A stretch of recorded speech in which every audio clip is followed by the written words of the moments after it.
Welcome back to Women of Color TV, WOCTV. And we are very excited. This year's theme is Reset to Rise.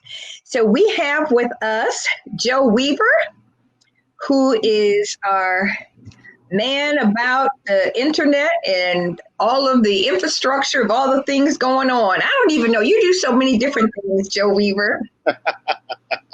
Let's try to keep it moving, Marsha. Keep it moving. I know about that. So Joe, hold on. Tell me about how you got involved with this whole virtual experience. It's huge.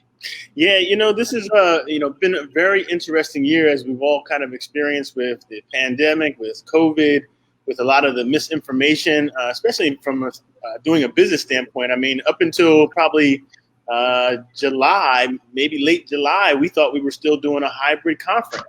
So when we had to, really think about all the variables that were going on, and then Michigan was not in the state where, they could have gatherings over 50 people. So we really had to pivot hard. And so it really took, the theme that we came up with this year, Reset to Rise, wasn't only for the attendees and the people participating, it was for all of us here who put together the event.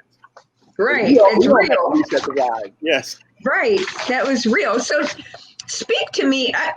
This is wonderful because I've been curious. How did you even figure out what platform? There are a million platforms that are popping up all over the place. What was it that you saw or thought that you needed, or through your research that you needed to house this type of a program with so many parts? Well, so we've been, building web platforms, e-learning platforms for a long time, but not in the sense when you think about, 4,000 people coming to a conference and, having that in 2.5 days and then even to have the bandwidth to be able to accommodate that.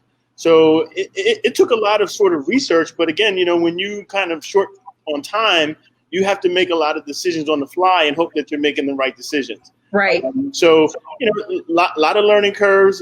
There's a great book called Crossing the Chasm, which really talks about early adopters. So a lot of times people are early adopters because they want to be. We were kind of forced to be an early adopter. So it was interesting. I pride myself and my firm on being creative problem solvers. So sometimes, being in the heat of the battle is it kind of gets your blood flowing. It makes you feel like why you even started the business in the first place. So what was the first thing that you thought that you needed for this to occur? What was mandatory? So we really stepped back and kind of created a whole new creative brief and really called this the digital twin, because we had to really think about although our audience was the same, how our audience was going to engage with us was going to be different. And so thinking typically at a conference, you're usually very linear. You're very pushing data to people, the shows and different things, and people are just receiving. Well, when people are at home and they've got work activities and they've got email, they've got family stuff, now you have to think about shorter bursts of time to be able to engage people, keep them informed about what's going on. So we've worked a lot with texting campaigns, with QR codes. You're a big part of the social media, you, Brian and Rachel. You guys do a lot to sort of keep us alive. The WOCTV network that you guys have been doing, people were really glued to that in the portal. So, having all those kinds of engaging contents and things, you have to really think through those, and then you have to execute on those. So, but you also are making it so that people are going in and getting they're submitting their bio or resumes. They're talking to the people at the corporations. They're seeing a virtual Second Life kind of thing happening with people moving and cars flying. And that's a lot. Yeah. I love it. What's really interesting when you look at the metrics that we had. So, we have our live events and we have our numbers that when people come to different seminars and different functions, and we really exceeded those numbers in the virtual realm. So there's a lot of great lessons to learn. There's some, hey, let's think about this. We have another great conference coming up in another 4 or 5 months with the Black Engineer Year Awards. So we're going to take all of our best practices and lessons learned, and we're going to apply it forward. Well, I'll tell you, everybody that I've interviewed over the last couple of days love it. Oh, and They love it. And it's really interesting because we're also talking to them on the phone or, we're emailing. But, I think that sometimes people see something, this is like really, really new and, we got to make it happen. And it wasn't your basic Zoom concept, right? Everybody's doing Zoom for a thing, but this wasn't a Zoom, right? Well, and you think about the learning curve for everyone. So we're all just sort of starting to use these Zoom platforms and, WebEx and all those kinds of things, Microsoft Teams, and to use them in real time and then to have to depend on them. So you have so many variables from how we, develop the content and then we push it out over the internet to whether people have enough bandwidth to receive it, whether some of our speakers and seminar folks have enough bandwidth on their end. So you really have to have much more preparation. I mean, we've been talking, this is a much heavier lift than the live show. Right. Because there's so many moving parts and everything has its own thing. It's like they're individual silos that you've got to figure out how to make that connection somewhere. And typically, with a live show, if you hear of a problem, run over to the convention center and tell them that, they need to step up this or that's easy to do. Versus, somebody texting you or calling you like real time. You're like, yeah, I see the problem too. Like, yeah, I know. But you know what? I think that it was critical that the Women of Color 2020 happened. Yes. There was no other option. There was no option. Well, these have been staple events, and certainly both are great flagship events. But when I got engaged with this organization 13 to 15 years ago, one of the things that I really, and we were in Dallas at the point, but I really loved the energy of seeing so many women in one place and just watching them sort of, like almost come out of their shell to some degree in terms of seeing such a sea of other women and sharing an interest in education, in STEM. So I've always sort of really been, intrigued by that. And even the alumni reception that we had on Thursday, I mean, we had about 250 people. That's a lot of people online. Everybody not everybody, but a lot of women got a chance from all over the world, the country, to really share their stories about where they were, what was going on, how their life balance was, how they pivoted. That we really talked about. We really used the theme a lot in terms of what did they think about Reset to Rise. So it was interesting that you saw a different, level of people being exposed and seeing things and being on the front lines, much different than what you have seen, in some of the live shows. Correct, because you don't get to see it all. Right. Really. The room gets full and then you're standing in the hallway because it's like, okay, right? Right. This is, it's very interesting. Now, tonight we've got the gala, right? Yeah, we've got our flag.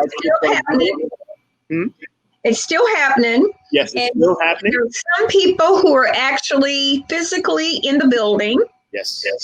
And the rest of us are sitting at our corner table, right? Yes, so people that have decided to come, the MCs, some of the people receiving awards. I mean, we're very appreciative of that. We've taken all the precautions with COVID and making sure that we're keeping everybody safe. But it's nice to kind of still have that little bit of they've been calling it, semi-live. The production team has, but I feel like that's a good term, right? Because it kind of gives a feel of sort of being there and real, but then you also have some other pieces. So, it's just a more lively feeling. There's much more energy with it. Yes. Well, I'm looking forward to watching everything tonight. I'm very excited about it. I'm really proud of you and your team and working with the team here at Career Communications Group to make this happen. This has been phenomenal. And, I don't give out accolades if they're not due, right? Well, you certainly have been a industry veteran, and you've seen a lot over the time frame that you've sort of grown and done a lot of things. And I will say that sometimes people think that you have to have 1 million people to do something great. But between Global Design Interactive, your firm, Marsha, you got 360 MMG, you got Career Communications Group, you got Rutherford and Associates. I mean, we all really are a family. And even though, when we're all trying to get things done and we're pushing each other to different limits, it's all for trying to get that best product. That's right. That's right. But we also know, and I also know, and you named all of those organizations. I like the global design. Is that you, Interactive? Yes, I yes. like that. 25 And years this year. say it again. 25 years this year. 25 years. Congratulations. Thank you very much. Very proud of you. Congratulations. Glad to see you still here. Well, I'm going to tell you something. It takes a whole village, Yes, right? yes, And everybody in every organization that has been involved with this to make it happen has worked together. And we have everybody has their own way. But the reality is, and Tyrone, to Jean and Tyrone Taborn's credit, they allow people to do whatever is their lane. yes. They bring you in to do a job. And as contractors, we all know that we're going to stay in our lane. And we stay in our lane. Nobody's coming there trying to tell you how to do whatever. And over here, so this is my lane. And this is what we do. And out of it, all of these years, it's absolutely stellar. Well, and I just with the turning around and, sort of a short 4-month time period, I mean, look at all the modalities that we've covered, right? You guys really covered all of the Facebook Live and this. We've got YouTube, we've got LinkedIn. We've had the, pumping out on the channel to live stream to people. So we really have looked for all of the possible opportunities. We've got our hashtags, our sponsors are out there, they're tweeting to their friends and talking. So, using all these things to create those connections. And that's what we're all sort of starving for right now is connections. That's right. And this is a connection. And Women of Color 2020, I love this. Reset to Rise, and you all have created an environment for everybody to rise to the occasion. And I'm really proud and just honored to be a part of it. I'm very proud of the work that you and your team have done. This is absolutely, and Rutherford and Associates they're just amazing. Yeah. So we're really appreciative, and Brian and Rachel and the whole team. So thank you all very much. This was wonderful. And we still have probably about I don't know how much longer for the career fair to stay open. That actually, I think it closes at 4. So we're really close at this point, probably another 5 minutes. Okay. But, the great thing about these platforms is that you keep growing, right? You can keep finding more. You can keep exploring. You keep expanding. And so we're going to keep pushing the envelope and trying to figure out, what's the best experience and engagement. And that was really our 2 E's. Those were our 2 big E's. We were like, the experience has to be great and the engagement has to be great. Yep. Well, the experience from everybody that I've actually interviewed has been great. Awesome. And what I've seen, people have been engaged. So, and then all of these jobs will still be on the platform. So folks can still go out and people are still going to be talking to you. Well, the other thing, so we're keeping the content up for 60 days. So, and all the seminars are on demand. So if you missed them, you can go back and rewatch them. I mean, so funny sometimes when you're working on something, you don't really get a chance to see how much, valuable information is there. But I'm looking forward to going back and watching some of that content. Right. Because I saw some very interesting topics and engagement. That's exactly right. That's exactly right. I'm glad you brought that up. And we will be looking forward to tonight and seeing what all this brings. So I'm very excited. Thank you so much for your hard work, Joseph Weaver. Thank you. And thank you for your hard work as well. It's no I in team, right? That's right. That's exactly right.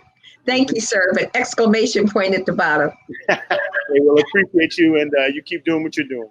Okay. Thank you. Right. Well, everybody's getting ready now to change their clothes and sit back and enjoy the closing event, the awards program for tonight. Please stay tuned, come back and watch the rest of the show. Women of Color TV signing off, Marsha Jews, and we'll see you later.